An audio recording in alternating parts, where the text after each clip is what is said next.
Hello friends. स्वागत है आपका हमारे यूट्यूब चैनल आर के हिंदी कहानियों में। आज की कहानी है कलंक। अपनी बेटी गंगा की लाश के पास रधिया पत्थर से बुत बनी बैठी थी। लोग आते बैठते और चले जाते। कोई दिलासा दे रहा था तो कोई उलाहना दे रहा था कि पहले ही उसके चाल चलन पर नजर रखी होती तो ये दिन तो ना देखना पड़ता। लोगों के यहाँ झाड़ू बर्तन करने वाली रधिया चाहती थी कि गंगा पढ़ लिखे ताकि उसे अपनी माँ की तरह नरक सी जिंदगी न जीनी पड़े। इसीलिए पास के सरकारी स्कूल में उसका दाखिला करवाया था। पर एक दिन भी स्कूल नहीं गई गंगा। मजबूरन उसे अपने साथ ही काम पर ले जाती। सारा दिन नशे में चूर रहने वाले शराबी पति गंगू के सहारे कैसे छोड़ देती नन्ही सी जान को। गंगू सारा दिन नशे में चूर रहता, फिर शाम को रधिया से पैसे छीनकर ठेके पर जाता, वापस आकर मारपीट करता और नन्ही गंगा के सामने ही रधिया को अपनी वासना का शिकार बनाता। यही सब देख देख कर गंगा बड़ी हो रही थी। अब उसे अपनी माँ के साथ काम पर जाना अच्छा नहीं लगता था। गलियों में इधर उधर घूमना फिरना, काजल बिंदी लगाकर मतवाली चाल चलती गंगा को जब लड़के छेड़ते तो उसे बहुत मजा आता। रधिया लाख कहती, अब तू बड़ी हो गई है, मेरे साथ काम पर चलेगी तो मुझे भी थोड़ा सहारा हो जाएगा। गंगा तुनक कर कहती, माँ मुझे सारी जिंदगी यही सब करना है, थोड़े दिन तो मुझे मजे करने दे। अरे कल मुही, मजे के चक्कर में कहीं मुंह काला मत करवा आना। मुझे तो तेरे रंग ढंग ठीक नहीं लगते।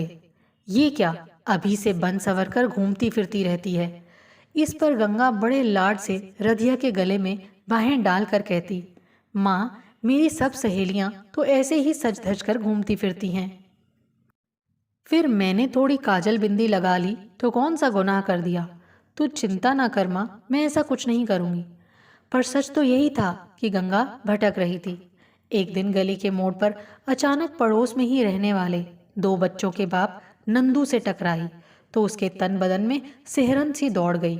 इसके बाद तो वो जानबूझकर उसी रास्ते से गुजरती और नंदू से टकराने की पूरी कोशिश करती। नंदू भी उसकी नजरों के तीर से खुद को बचा नहीं सका और ये भूल बैठा कि उसकी पत्नी और बच्चे भी हैं।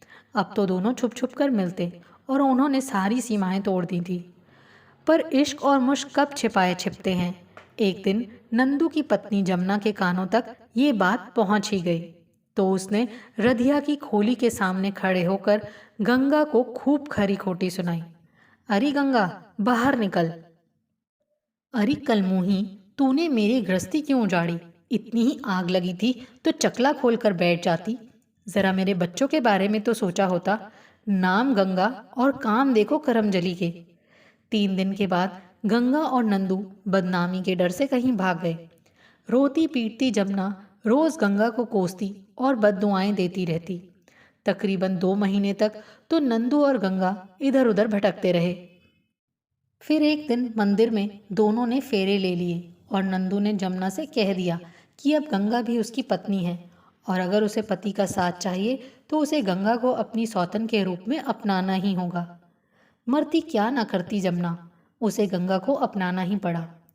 पर आखिर तो जमुना उसके बच्चों की माँ थी और उसके साथ उसने शादी की थी, इसीलिए नंदू पर पहला हक तो उसी का था। शादी के 3 साल बाद भी गंगा माँ नहीं बन सकी क्योंकि नंदू की पहले ही नसबंदी हो चुकी थी।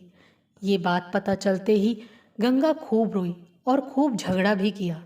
क्यों रे नंदू, जब तूने पहले ही नसबंदी करवा रखी थी तो मेरी जिंदगी क्यों बर्बाद की? नंदू के कुछ कहने से पहले ही जमुना बोल पड़ी, आग तो तेरे ही तन बदन में लगी थी। अरे जिसे खुद ही बर्बाद होने का शौक हो उसे कौन बचा सकता है। उस दिन के बाद गंगा बौखलाई सी रहती, बार बार नंदू से जमुना को छोड़ देने के लिए कहती। नंदू चलना, हम कहीं और चलते हैं, जमुना को छोड़ दे, हम दूसरी खोली ले लेंगे। इस पर नंदू उसे झिड़क देता, और खोली के पैसे क्या तेरा शराबी बाप देगा? और फिर जमुना मेरी पत्नी है, मेरे बच्चों की माँ है, मैं उसे नहीं छोड़ सकता। इस पर गंगा दांत पीसते हुए कहती, उसे नहीं छोड़ सकता तो मुझे छोड़ दे। इस पर गंगू कोई जवाब नहीं देता। आखिर उसे दो दो औरतों का साथ जो मिल रहा था, ये सुख वो कैसे छोड़ देता। पर गंगा रोज इस बात को लेकर नंदू से झगड़ा करती और मार खाती। जमुना के सामने उसे अपना ओहदा बिल्कुल अदना सा लगता। आखिर क्या लगती है वो नंदू की? सिर्फ एक रखेल। जब वो खोली से बाहर निकलती तो लोग ताने मारते और खोली के अंदर जमुना की जलती निगाहों का सामना करती। जमुना ने बच्चों को भी सिखा रखा था, इसीलिए वो भी गंगा की इज्जत नहीं करते थे। बस्ती के सारे मर्द उसे गंदी नज़र से देखते थे। माँ बाप ने भी उससे सभी संबंध खत्म कर दिए थे। ऐसे में गंगा का जीना दूभर हो गया और आखिर एक दिन उसने रेल के आगे छलांग लगा दी और रधिया की बेटी गंगा मैली होने का कलंक लिए दुनिया से चली गई। दोस्तों, आपको ये कहानी कैसी लगी? इसका अंत आपको कैसा लगा? प्लीज़ कमेंट करके ज़रूर बताएं। आपके सुझाव मेरा हौसला बढ़ाएंगे ताकि मैं एक बेहतर तरीके से आने वाली कहानियाँ प्रस्तुत कर सकूं।